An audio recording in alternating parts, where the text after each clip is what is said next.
कन्नौज में अवैध दुकानों पर प्रशासन का बुलडोजर गरजा है। यहां कुछ लोग मंडी में 20 अवैध दुकानें बनाकर आड़त चला रहे थे। मंडी के आड़तियों की शिकायत के बाद प्रशासन ने बुलडोजर कार्रवाई को अंजाम दिया है।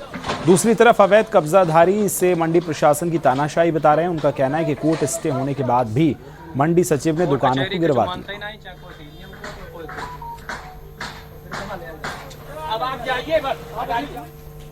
झांसी के थाना प्रेमनगर पुलिस ने ऑनलाइन सट्टा चलाने वाले गिरोह का पर्दाफाश किया। पुलिस ने गिरोह के 3 आरोपियों को गिरफ्तार किया। उनसे पूछताछ में लाखों रुपए के लेन देन का खुलासा हुआ। ऑनलाइन सट्टा साइट पर करीब 2 लाख रुपए से ज्यादा के कॉइन ऑपरेट हो रहे थे। पुलिस ने इनके बैंक खातों से करीब 25,51,000 रुपए फ्रीज कराए। ये लोग जो है admin.1xbets247.com एक वेबसाइट तहत सट्टा संचालन कर रहे थे, जिसमें नीरज निरंजन जो है वो मिनी एडमिन का काम भी करते थे। इनके 3 खातों से जो ये सट्टा से जो पैसे मतलब कमाया है वो करीब 25,51,492 रुपए हम लोगों ने इन तीनों के खातों से फ्रीज करा लिया है। इसके अलावा इनके फॉरवर्ड और बैकवर्ड लिंकेजेस भी चेक किया जा रहा है और इनके वेबसाइट में से करीब 2,07,527 कॉइन्स भी हम लोगों ने बरामद कर लिया है। एटा में पुलिस ने चोरी के 4 आरोपियों को गिरफ्तार किया है। गिरफ्तार बदमाशों के कब्जे से कुल 1,91,000 रुपए नगद समेत चोरी के कई सामान बरामद हुए। थाना नगर कोतवाली पुलिस, स्वाट और सर्विलांस टीम ने संयुक्त कार्रवाई में इन बदमाशों को पकड़ा। इनकी गिरफ्तारी से चोरी की 2 घटनाओं का खुलासा हुआ।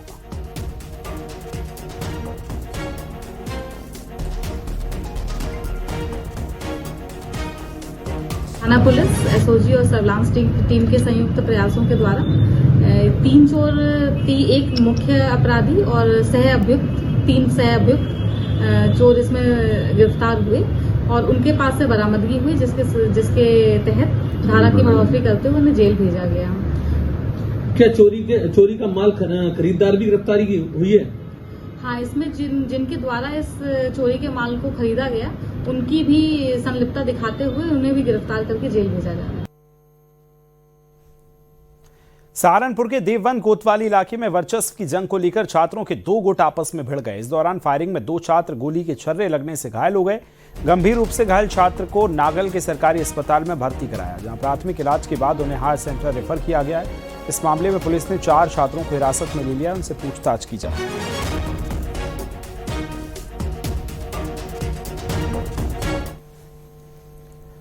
हमीरपुर पुलिस ने महिला हत्याकांड का खुलासा किया। बता दें कि मंगलवार को अज्ञात महिला की गला घोंटकर हत्या कर शव को हाईवे किनारे फेंक दिया गया। 4 दिन की जांच के बाद पुलिस ने हत्या आरोपी को गिरफ्तार कर जेल भेज दिया। आरोपी महेंद्र कुमार पाल ट्रक ड्राइवर था और वो कानपुर का रहने वाला है। पुलिस ने महिला उससे पहले से जानती थी। आरोप के मुताबिक उसने ट्रक के अंदर महिला की गला घोंटकर हत्या कर दी। आइडेंटिफाई किया गया तो उसमें जो है एक ड्राइवर महेंद्र पाल जो है आज सुबह गिरफ्तार हुआ और जब उससे पूछताछ की गई उसने जो है अपना जुर्म कबूलते हुए यह बताया कि वो महिला को पहले से जानता था और वो उसी के साथ ट्रक में बैठी थी और जब किसी बात पर वाद विवाद हुआ था तो जब वाद विवाद बढ़ते गया तो आवेश में आकर उसने उसकी जो है गर्दन घोंट दी। प्रतापगढ़ में पंचायती राज विभाग में जेई और उसके 2 दोस्तों पर चाकू से हमला हुआ। आपसी रंजिश को लेकर हमलावरों ने तालाब पर नहा रहे जेई समेत 3 युवकों पर चाकू से हमला किया। घायलों को इलाज के लिए अस्पताल में भर्ती कराया गया है। आरोप के मुताबिक गांव के कुछ लोग लाठी डंडा और धारदार हथियार लेकर तालाब पर पहुंच गए और जेई पर चाकू से हमला बोले।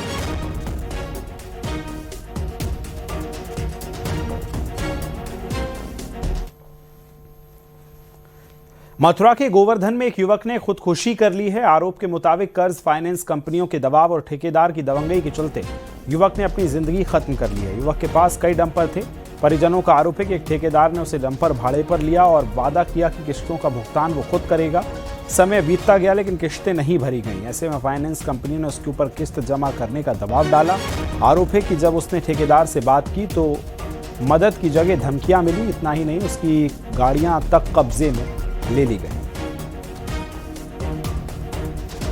काफ़ी दिन से दबाव में चल रहा था। किस चीज़ के दबाव में था? वो उसकी मशीनें किसी ठेकेदार ने अपने अंडर में ले ली थी। कैसी मशीन, क्या मशीनें थी? डंपरें थी, उस पर अपनी थार थी, वो भी ले ली कि मैं तेरी किस्त भरूंगा, लेकिन किस्त कभी कोई भरी नहीं उसने।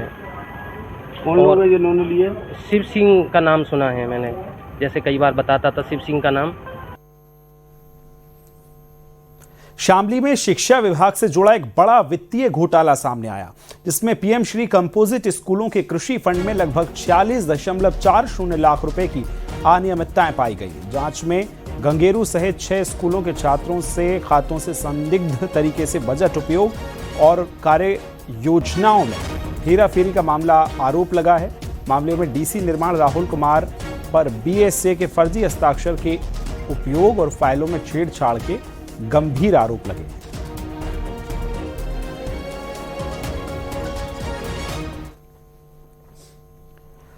मिर्जापुर में सब रजिस्ट्रार पर बीजेपी विधायक रमाशंकर पटेल भड़क गए। सब रजिस्ट्रार ऑफिस लोकार्पण के मौके पर उन्होंने नाराजगी जताई। दरअसल लोकार्पण से पहले शिलालेख पर स्टिकर से उनका नाम लगाए जाने से विधायक नाराज हो गए।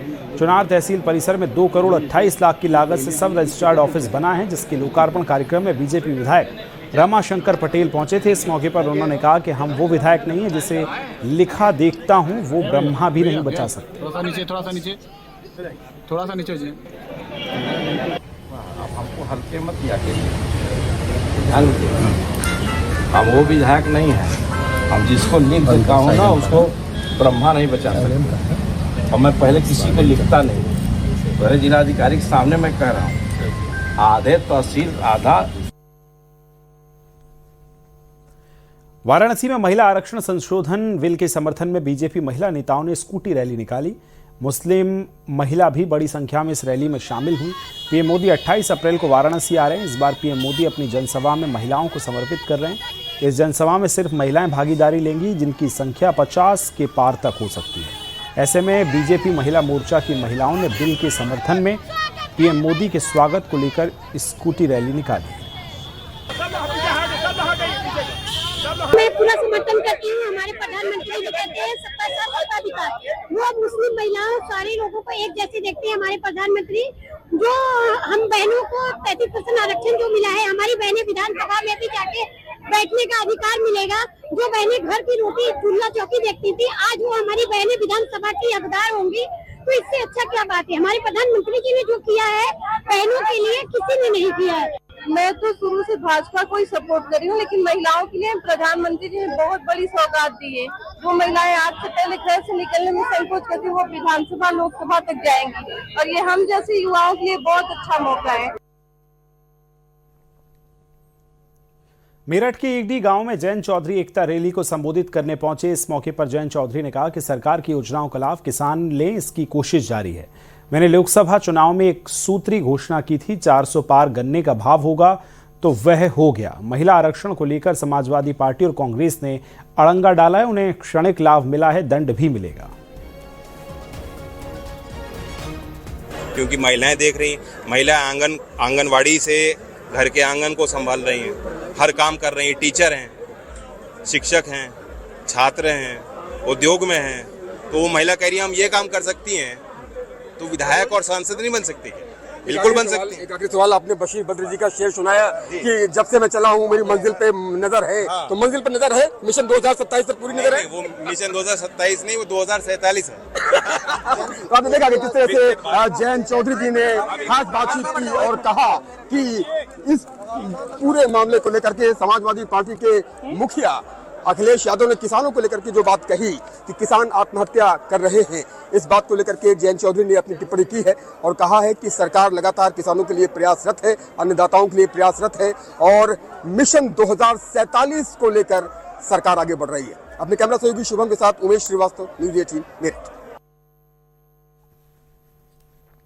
गाजीपुर में युवती की मौत के मामले में एडीजी वाराणसी ने कहा कि मृतक के परिजनों ने पुलिस कार्रवाई पर संतोष जताया।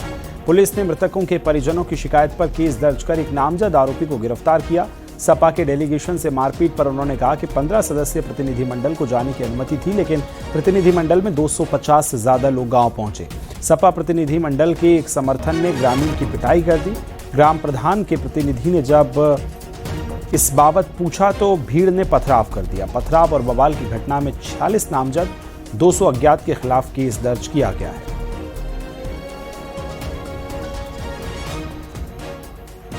कुछ लोगों द्वारा मृतका के घर डेलीगेशन के रूप में जाने पर जोर दिया गया।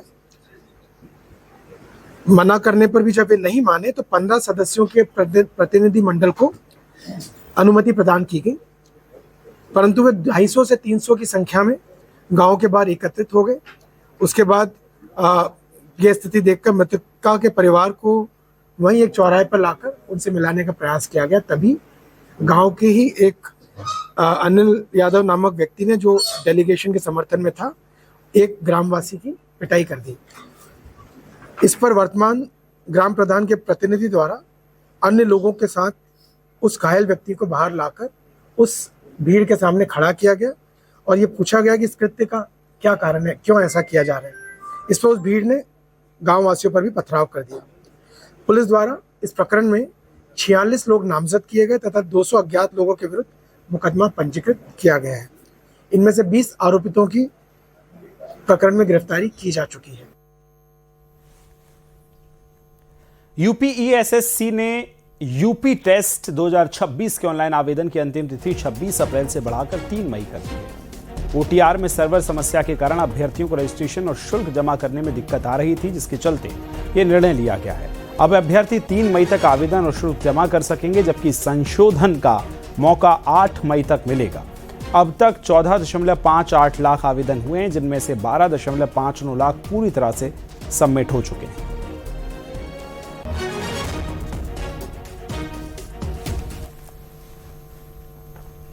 मथुरा के गोवर्धन सामुदायिक स्वास्थ्य केंद्र में एक अनोखा मामला सामने आया है, जहां गंठोली निवासी भानु प्रताप की पत्नी वीना ने बिना ऑपरेशन के एक साथ 3 बेटों को जन्म दिया। खास बात यह कि ट्रिपलेट डिलीवरी को आमतौर पर जटिल माना जाता है, लेकिन ये डॉक्टरों ने नॉर्मल डिलीवरी कराकर मिसाल पेश की है। सीएससी प्रभारी डॉक्टर नेहा चौधरी और उनकी टीम की देखरेख में मां और तीनों नवजात पूरी तरह से स्वस्थ हैं। इस सफलता से सरकारी अस्पताल के प्रति लोगों का भरोसा बढ़ गया है। 3 बच्चे और डॉक्टर साहब ने मुझसे, हमारे दिल्ली में तो ऐसा हो रहा है। अच्छा 3 बच्चे। जय श्री राम। नहीं, आपका नाम क्या है? वीना जी। आज हम यहाँ गोवर्धन के आए हैं। आज हमें पता चला कि वीना जी को कल 3 बच्चे हुए, 3 डिलीवरी, 3 बच्चे और डॉक्टर साहब ने मुझसे, हमारे दिल्ली में तो ऐसा हो रहा है। बुलंदशहर में प्रेम प्रसंग ने युवक ने अपनी प्रेमिका को जिंदा जलाने की कोशिश की। प्रेमी की सगाई तय होने की सूचना मिलने पर लड़की उसके घर पहुंची थी। इस दौरान संदिग्ध हालत में युवती आग की लपटों में घिरकर बुरी तरह से झुलस गई। घटना की सूचना मिलने पर स्थानीय पुलिस मौके पर पहुंची और गंभीर हालत में झुलसी युवती को अस्पताल में भर्ती कराया। पीड़िता के परिजनों का आरोप है कि प्रेमी के भाई ने युवती पर पेट्रोल डालकर उसे जिंदा जलाने की कोशिश की। प्रथम दृष्टया इस प्रकरण में यह तथ्य संज्ञान में आए हैं कि युवती का एक युवक के साथ काफी लंबे समय से प्रेम संबंध चला आ रहा था। युवती को जब यह बात पता चली कि युवक की शादी कहीं और तय की जा रही है, तो युवती युवक के घर पहुंची, जहां पर युवक एवं उसके भाई के द्वारा युवती से कहासुनी की गई तथा उसके ऊपर एक ज्वलनशील पदार्थ डाला गया। इस संबंध में तहरीर प्राप्त कर अभियोग पंजीकृत किया जा रहा है तथा घटना के सभी पहलुओं की जांच की जा रही है। एक्स मुस्लिम सलीम वास्तिक 31 साल पुराना मोस्ट वांटेड निकला है। यूट्यूब पर एक्स मुस्लिम एक्टिविस्ट बनकर मशहूर हुआ सलीम वास्तिक असल में 31 साल पुराने अपहरण और हत्याकांड का फरार मुजरिम निकला है। दिल्ली पुलिस की क्राइम ब्रांच ने पहचान बदलकर रह रहे इस कातिल को गिरफ्तार कर जेल भेज दिया।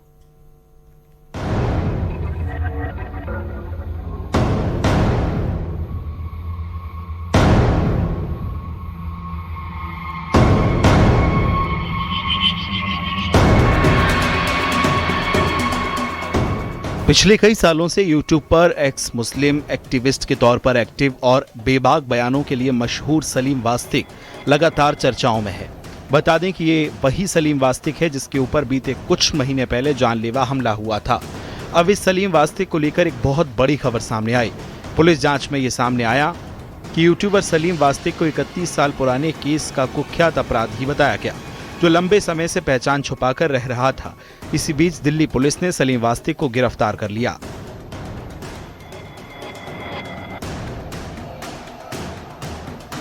जब सलीम वास्तिक पर हमला होता है और सलीम वास्तिक पर जिस तरह से हमला किया जाता है तो सोशल मीडिया में तो काफी चर्चित हो जाता है। तो एक बार फिर अदालती रिकॉर्ड और इनपुट मैनुअल इनपुट के आधार पर फिर से जांच की जाती है। तो जांच में पता चलता है कि जो सलीम वास्तिक है उसका असली नाम सलीम खान था। वह सलीम अहमद अपना नाम रखकर रह रहा था और अपने आप को एक्स मुस्लिम सलीम वास्तिक कहता था।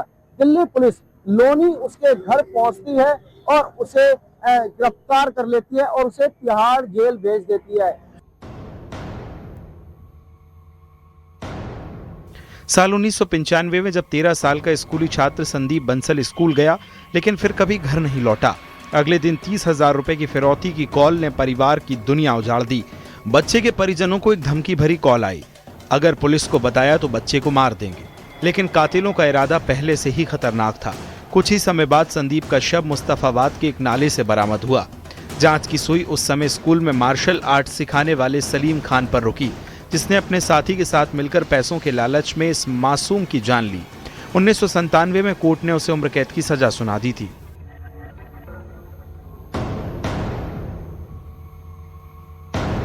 सन 1995 में एक बच्चे का अपहरण किया था, फिरौती मांगी थी, फिर उसकी हत्या कर दी थी। उसके बारे में क्या जानकारी थी आपको? देखो जी, जितनी सबको जानकारी उतनी मुझे थी, बस इससे फालतू मुझे भी नहीं थी। दिल्ली पुलिस का कहना है कि सन 2000 में जो है जो सलीम खान था और अब उसने जो है अपना नाम जो है सलीम वास्तिक रख लिया था, वो फरार हो गया था, अब पुलिस की हिरासत में आया है।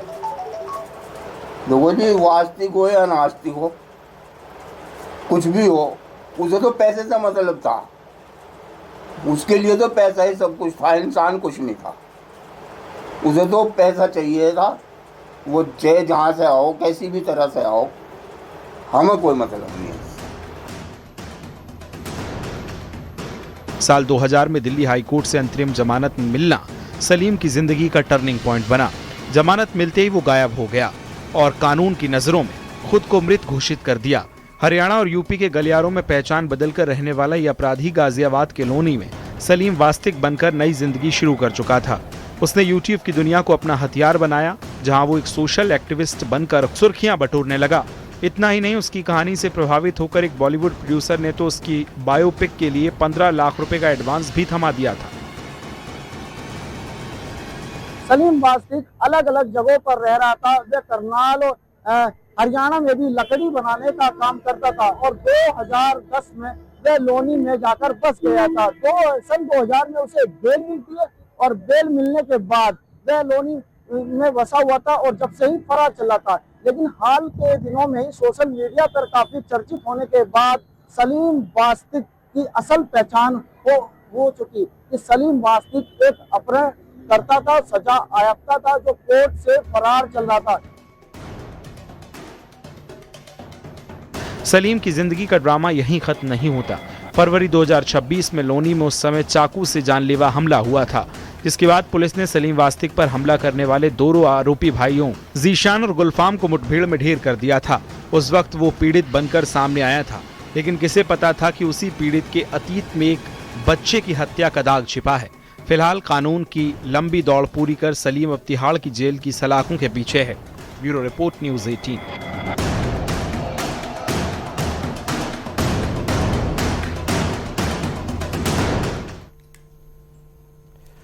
कानपुर से साइबर ठगी का एक हैरान करने वाला मामला सामने आया, जहां एक रिटायर्ड सरकारी अधिकारी को डिजिटल अरेस्ट कर 57 लाख रुपए ठग लिए गए। ठगों ने पीड़ित को यह डराया और उनके बैंक खाते से पुलवामा आतंकी हमले के मुख्य आरोपी को 70 लाख रुपए ट्रांसफर हो गए। अब पुलिस ने गिरोह के 5 सदस्यों को गिरफ्तार किया है। रिपोर्ट दिखाते हैं।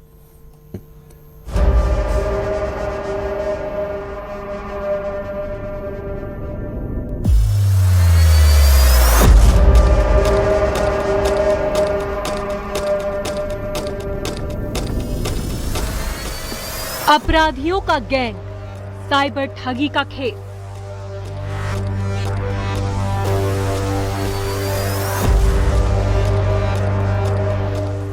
ठगी के इंटरनेशनल गैंग का पर्दाफाश। पुलिस ने 5 साइबर ठग किए अरेस्ट। रिटायर्ड कमिश्नर से 57 लाख रुपए की ठगी।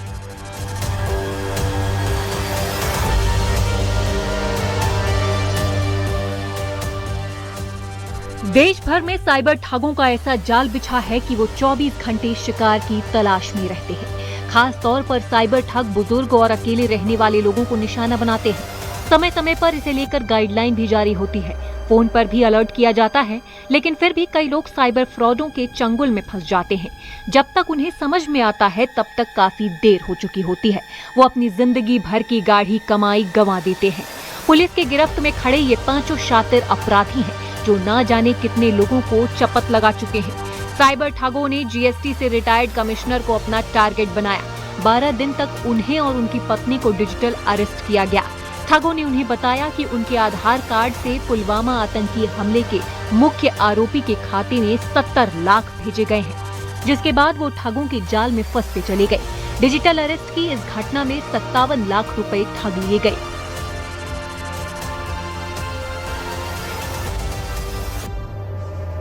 तो वहीं पुलिस ने इसको चैलेंज के तौर पर दिया और 72 घंटे से भी कम समय में आरोपियों को धर दबोचा। इस वक्त न्यूज़ 18 टीम यहाँ खड़ी है, जहाँ देख सकते हैं ये वो 5 हैं जिनका 5 का एक समीकरण है। ये 5 वो मूर्तियां हैं जिन्होंने 5 प्रदेशों में अपना पूरा नेटवर्क फैलाया और 12 दिन के इस डिजिटल अरेस्ट में 55 लाख से ज्यादा इस वृद्ध के साथ जो रिटायर्ड कमिश्नर बताए जा रहे हैं उनके साथ ठगी की। और ऐसे में पुलिस की टीम गहराई से पूछताछ।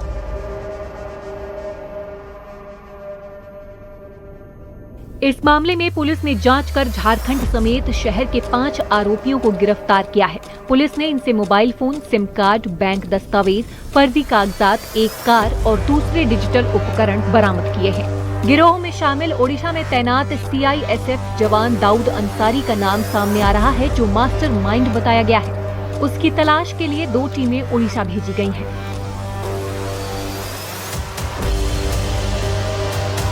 जो ये राजू पकड़ा गया है, राजू ने कहा है कि मुझे इंट्रोड्यूस जो है इस काम में आने के लिए दाऊद अंसारी ने मेरे को इंट्रोड्यूस करा था और ये कहा था कि पॉलिटिकल फंडिंग का, हवाला का और जो GST का जो फ्रॉड से रिलेटेड पैसा है वो पैसा इसमें आता है और उस पैसे के बेसिस पर ये कुछ हिस्सा इनको देने की बात कही गई, परसेंटेज देने की बात कही गई।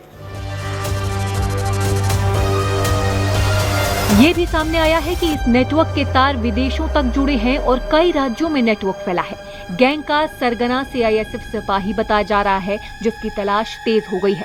फिलहाल पूरे मामले की जांच पड़ताल की जा रही है।